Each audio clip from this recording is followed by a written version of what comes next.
So you can Any discounts for any parents? I don't understand why you are think so. Just two adults? Yep. I guess Ask me 36. Have you guys been here this before? No, yeah. Well, welcome. This is the American Treasure Tour Museum. This is the collection of one anonymous man spanning over 60 years. It started off as a collection of old cars and slowly evolved into just about anything you could possibly think of. This room in here is one of two walking tours. This is our music room. Working nickelodeons, music boxes, old tech, miniatures, dolls, and so much more. Then in the toy box room to the right is a roped-off walking tour of cars. So this is where your tram is going to depart from in about 40 minutes. Something like that. And we'll make an announcement prior so you don't miss it.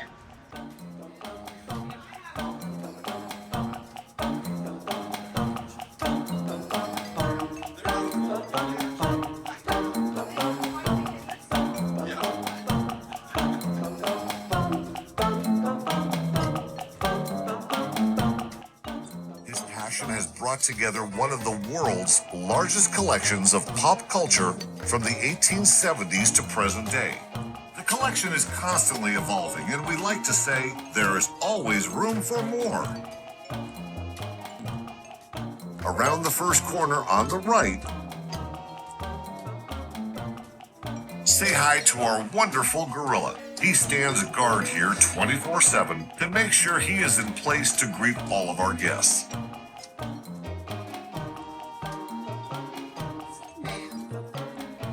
As you continue looking right, say hello to Dora the Explorer in the Soapbox Derby car. Today she is being co-piloted by Alf. On the left, we have a replica of a Conestoga wagon, along with Cowboy Bob. Real Conestoga wagons that traveled across this great country were actually 18 feet long and 11 feet high and could carry up to 12,000 pounds of cargo. Our collection got started with automobiles. The first of these is on your right, the blue 1956 Thunderbird. This is a beautiful sports car equipped with a hardtop convertible. These models were made for 3 years between 1955 to 1957 and designed to compete with the Chevrolet Corvette. For a family car, look no further than the next car on the right, and you will find a 1958 Studebaker station wagon. The price of this automobile when it first arrived in the showroom was $1,776. We have around 70 classic vehicles here in the museum, some of which you get to see on foot and some from the tram. If you love cars, make sure you pick up a brochure for our sister company, the Classic Auto Mall in Morgantown, Pennsylvania. They have a huge selection of vintage automobiles for sale. If you would shift your focus to the left, we have 3 circus wagons filled with delightful automatons. In the late 1890s, electricity was coming to our big cities. At the same time, mass production of plate glass was developed. Therefore, storefronts opened up with large display areas and the art of window dressing began. At that time, most people did not have electricity in their homes, and the public was captivated by the moving displays and electric lights in the store windows. Just like the mechanical music you will hear today, these displays were early forms of marketing. You went where the beautiful music and interesting moving objects were located, and the businesses hoped that you would come inside and spend your hard-earned dollars. The automatons we have on display in these circus wagons are just the tip of the iceberg. We have many more to show you later in the tour. Continuing to look left, you will see our tableau of dogs playing poker. If you lived through the 1960s, chances are you remember dogs playing poker and pool as artwork that hung on many family room walls. These anthropomorphic animals first appeared on calendars that advertised tobacco products and have become iconic in our American culture, and they are still being reproduced today. Please make sure to look at our framed and lighted poster of one of the most famous of these paintings, titled A Friend in Need. Properly titled, as you can see, the bulldog is slipping his buddy an ace under the table. Was he a good dog or a bad dog? Only you can decide.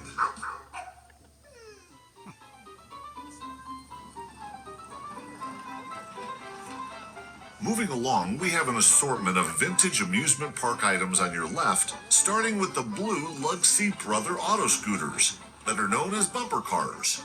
They are from the 1940s. Behind them are Dodgem bumper cars that represent the 1950s. Following them, there is a 1930 roller coaster carriage made by the Philadelphia Toboggan Company. This carriage is wooden and was made at a time before there were safety regulations. No seat belts or lap bars on this ride. You just held on and prayed when you went speeding down the hills of the roller coaster.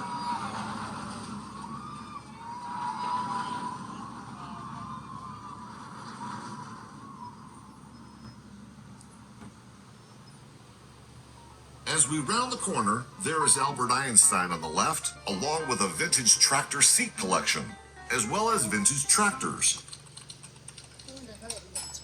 Looking left, check out the typewriters located by the tractors. Why do we have typewriters? The answer is, we have a lot of visits from student groups, and many of them don't know what a typewriter is. In addition to typewriters, we also show young people a payphone and vinyl records. Mind blown.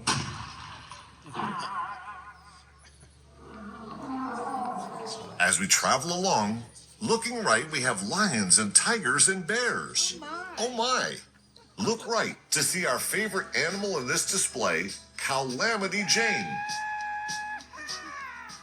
She has a gun in her holster, whiskey in her boot, and a custom-made cowgirl hat. Now that is what we call really good ranch dressing right there. Across from Calamity, you will see the Rupp motorcycle. The red cycle with 2 wheels in the back and 1 in the front. This was made in the early 1970s. Elvis Presley had one just like it. Our collector loves Elvis, so he had to have one too. Next to the Rupp are beautiful red, white, and blue Stars and Stripes motorcycles. They were made in California and custom built to resemble the iconic motorcycle Captain America from the 1969 movie Easy Rider, starring Peter Fonda. But the star of the show in this aisle is the first self-propelled wheelchair invented in this country. Here on the left, we have the Custer chair, designed by Levitt Luzerne Custer and introduced in 1916 in Dayton, Ohio, where Mr. Custer lived. The wheelchair we have on display is battery-operated and used mostly indoors. They also made gasoline-powered wheelchairs for outdoor use. Notice the tiller bar that was used for steering. The wheelchair sold for $175. First, we have a 1967 Oldsmobile, then the pennant blue Chevrolet Corvette.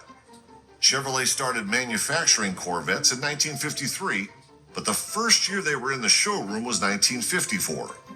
Our gorgeous 54 Vet is all original under the hood. After the Corvette, we have a 1960 black Cadillac with red leather interior.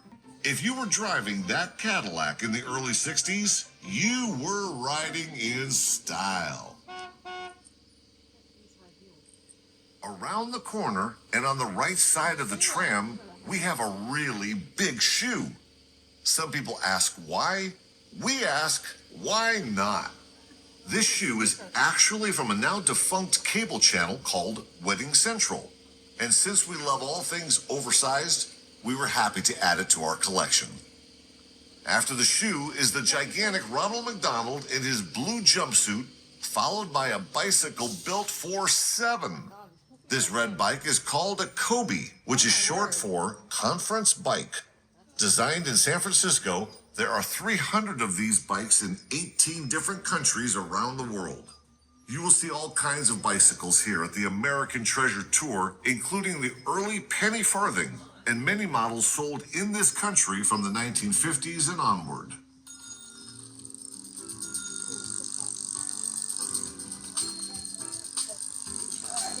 As we go down the corridor, please note that you are in a building that originated as a B.F. Goodrich tire factory.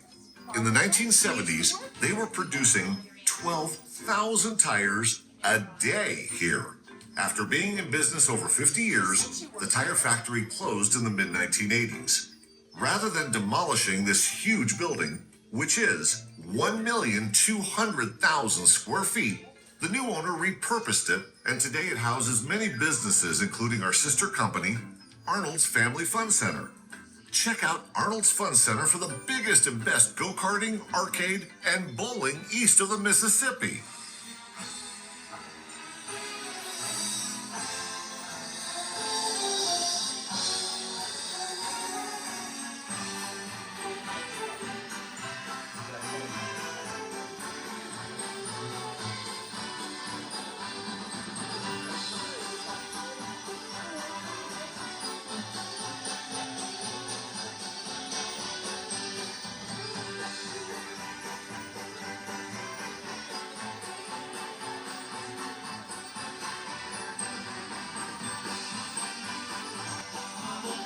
Toward the end of this hallway, on the right, you will find the glitzy, sequined mummer costumes.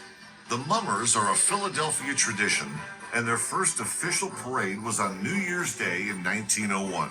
The history of the mummers is as colorful as their costumes and began as rivalries between Philadelphia neighborhoods.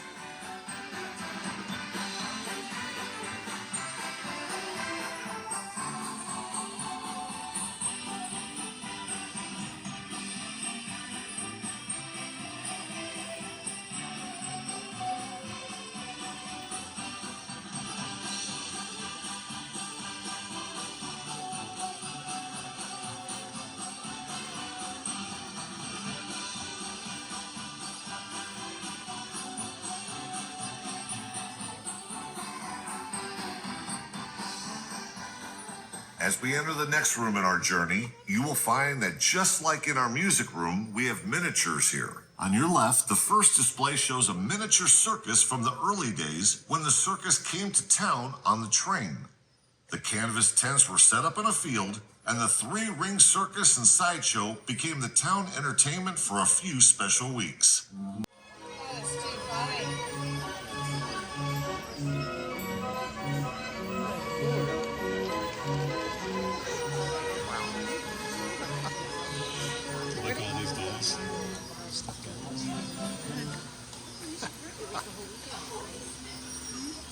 That machine we just heard was a Wurlitzer Model 153, and it is just the first of many band organs we are going to hear on our tour today.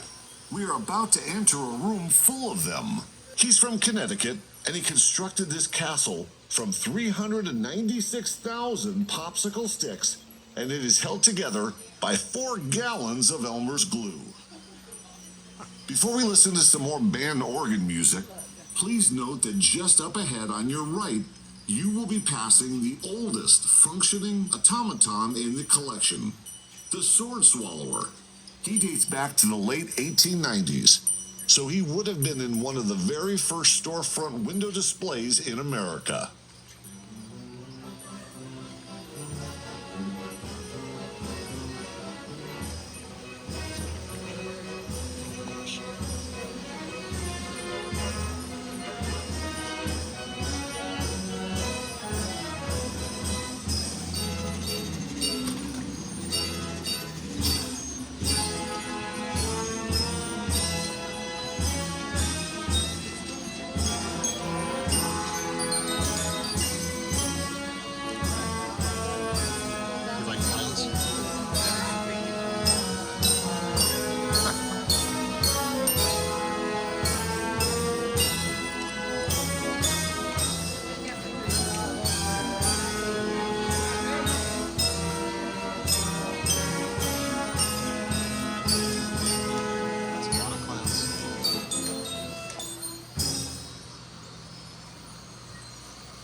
The machine you just heard is located in the front right corner of the room and is golden yellow in color.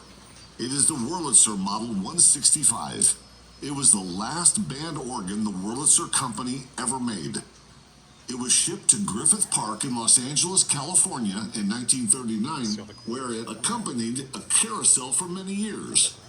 There are only 11 of these machines left in the world, and we have 3 of them here at the American Treasure Tour Museum. You will hear the other 2 play later in your tram ride. Alright, this is the band organ I was talking about right here.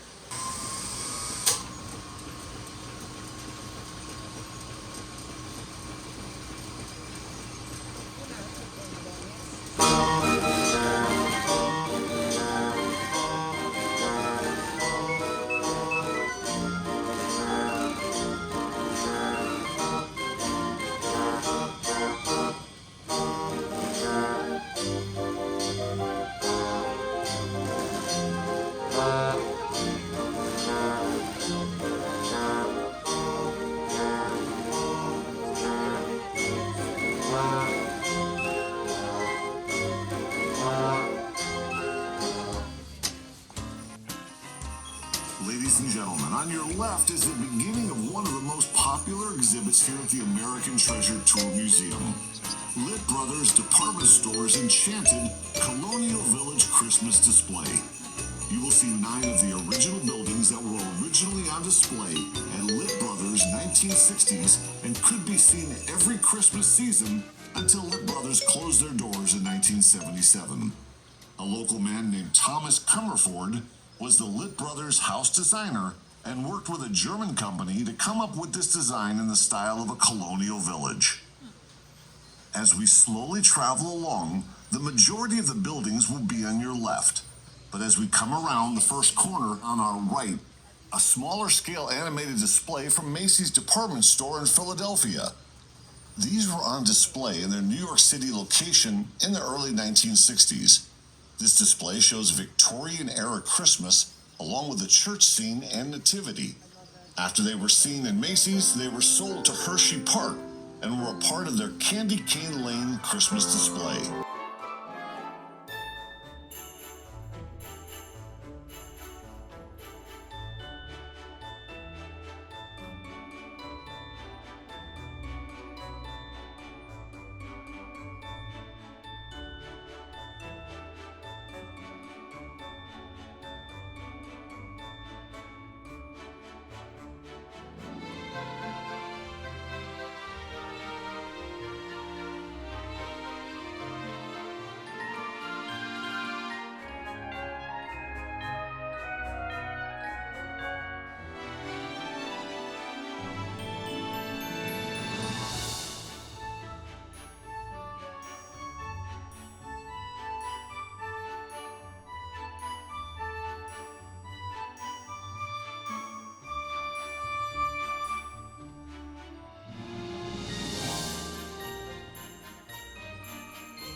In the corner of this room, you will find the giant papier-mâché Snow White and the 7 Dwarfs.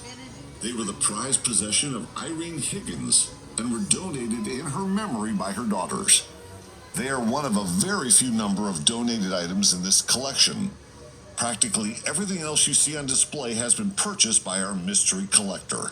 Before you leave this room, don't miss on the end to your right, Pinocchio, starring in his very own puppet show. They are exact replicas except for their size. When we commissioned her to paint them for the museum, we asked her to shrink them down. We wanted to fit many acts on each wall. Originally, they would have been so large they could have filled a whole wall on their own. They were early forms of marketing and were meant to attract people from a distance. Ms. Fay also painted cartoon characters and clowns. So sit back, relax, enjoy the artwork, the miniatures on your left, and some more music.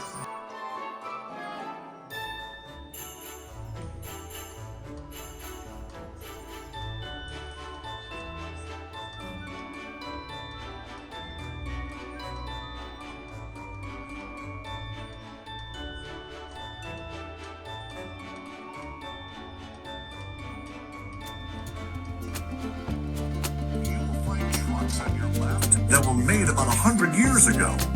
The first old truck is a GMC, followed by a rare Pierce Arrow truck that is dark green. The brighter green truck is the Mack. After the Mack is the Nash Quad, and across from the trucks is the unlikely trio of Teddy Kennedy, Britney Spears, and Donald Trump. What? We had no idea what these three had in common until we found out they were each on separate Mardi Gras floats in New Orleans. The Nash Quad deserves a second look. It is a World War I era truck. It has a wooden body. 40,000 of them were made and most were shipped overseas. This truck is the 35th documented Nash Quad known to exist. Nash was the company that manufactured it and is called a quad because it had four-wheel drive, four-wheel steering, four-wheel brakes, and a four-speed transmission. On your left is none other than Charles Entertainment Cheese, also known as Chuck E. Cheese, with his pizza-loving friends Mr. Munch and Helen Henny.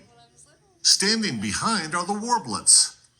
Chuck E. Cheese has been serving pizza and fun since 1977. Well, hello, everybody. Welcome to our show. Well, gang, let's salute all the good. Working for a living isn't bad at all when you have as much fun working as we do, right, gang? So hang around and enjoy the pizza. Don't go away, folks. We'll be back. On the front wall is the Drowsy Chaperone sign. This is a sign that hung on Broadway in New York City. In front of that beautiful Broadway sign is the best of our music. The machine in the middle is the only Wurlitzer model number 175 ever made. It started its life playing for a carousel in Denver, Colorado.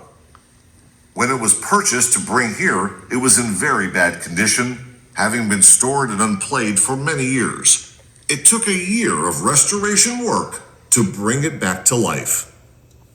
There are so many moving parts to these machines that all have to work together to produce a beautiful sound. The fact that they are still playing is a testament to the design, engineering, and construction that went into these splendid music makers. As you listen, keep in mind that the designers of these machines wanted them not only to play beautiful music, but to be beautiful to look at as well.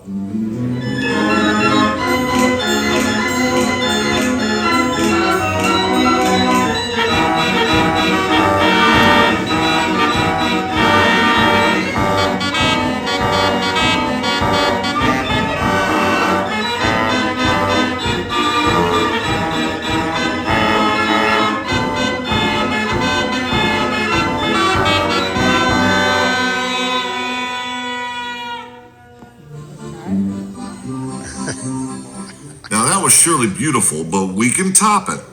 We have two band organs that we will play for you. Like the golden yellow colored machine that you heard earlier, these are our other two Wurlitzer Model 165s.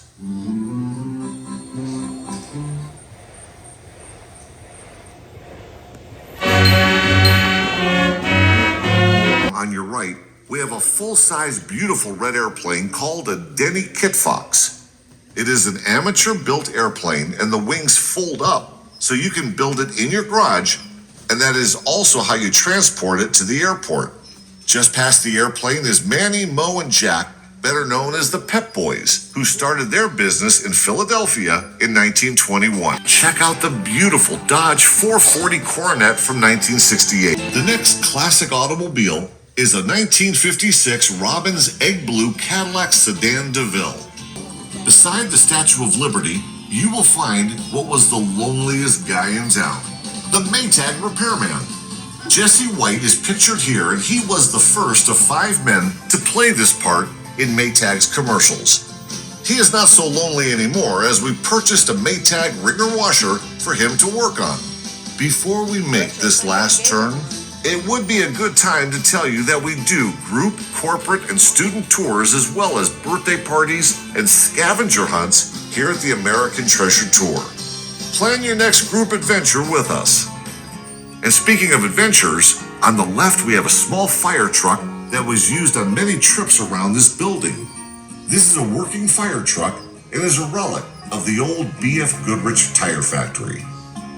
This little fire truck would take 2 workers around the huge factory and aid in putting out small machine fires, taking first aid to workers and in the cleanup of chemical spills. On the left, there is a 1934 Buick, a beautifully styled automobile.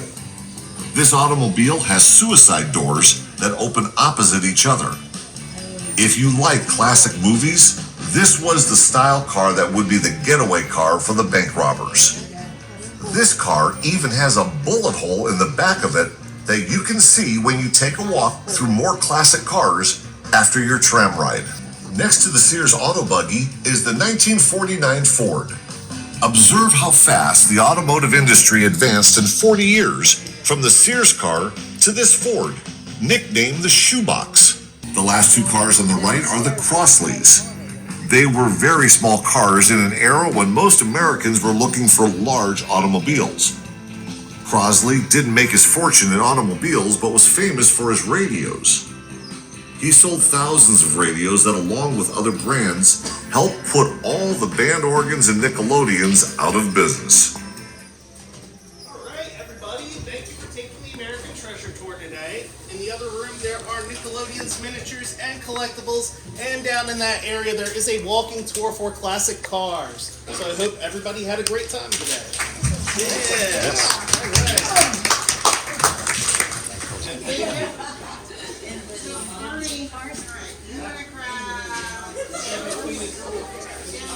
Do you want to see the other cars? Or I'm okay. I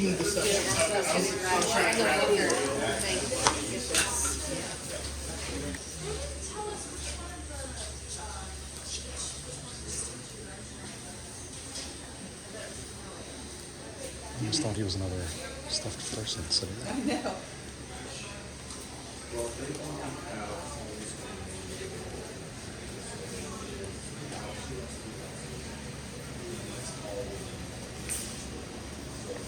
Crazy stuff, isn't it?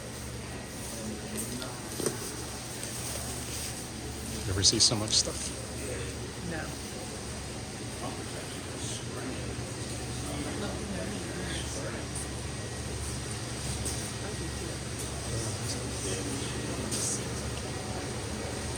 Whoever it is, who's the anonymous owner.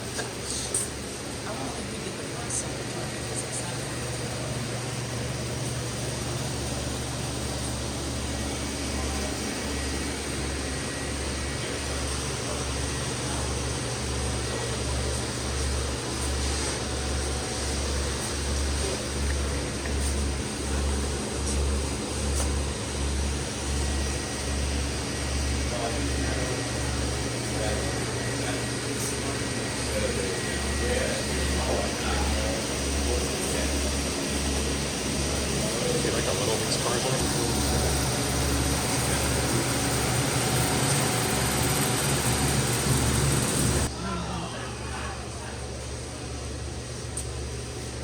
Crazy.